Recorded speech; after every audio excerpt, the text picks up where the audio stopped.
If you've been injured on a sidewalk, there are certain laws that you might want to pay attention to. The first thing is, was it a sidewalk in front of a business, or was it in front of a home or apartment building? Homeowners and apartment buildings will have insurance that will cover any injury on a sidewalk, but then it depends on what jurisdiction it's in. In the city of Portland, the property owner is responsible for the maintenance of a sidewalk. In different smaller towns throughout Oregon, it may differ. It also depends on whether the sidewalk is next to a state route or whether it's a residential city street.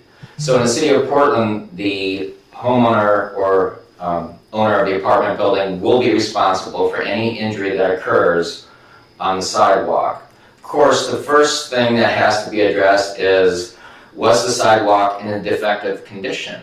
What is a defective condition? Usually if the sidewalk is raised at least a ½ inch or more between the sections, then that would be a defective condition, which would allow an injured person to recover money for their pain and suffering and their medical bills.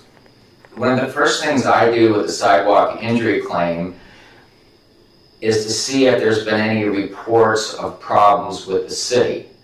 In the city of Portland, at least, if there are 2 complaints or the complaints are not being remedied by the property owner in a timely manner, the city can come in and do the repairs themselves. So there'll be a written paper trail of the complaint if there was a prior complaint about the sidewalk. What you want to make sure is you document the defect at the time you fell. You also want to make sure that you notify the property owner of the incident at or shortly after the time it occurred. Then you should consult with an attorney. Having an attorney will allow you to understand what your legal rights are and potentially what your remedies are.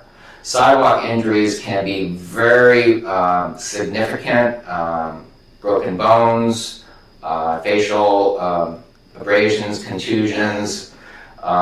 You also want to take a look and document any kind of lighting in the area, because that'll be an issue that the insurance adjuster will examine. They often do site visits to determine whether the layout provided sufficient lighting. So these are things you want to take a look at on any sidewalk injury claim. Such claims could also play an important role on areas next to the sidewalk if it's a mean of egress, if you're going into or out of a business establishment. The same kind of rules will apply. Whoever owns the property is going to be responsible for any kind of damages there. And in those particular areas, if there are work construction sites, you want to take enough photographs and document proof on whether the area was taped off, roped off, to provide sufficient notice on whether there was a danger. I want to say thank you and keep safe out there.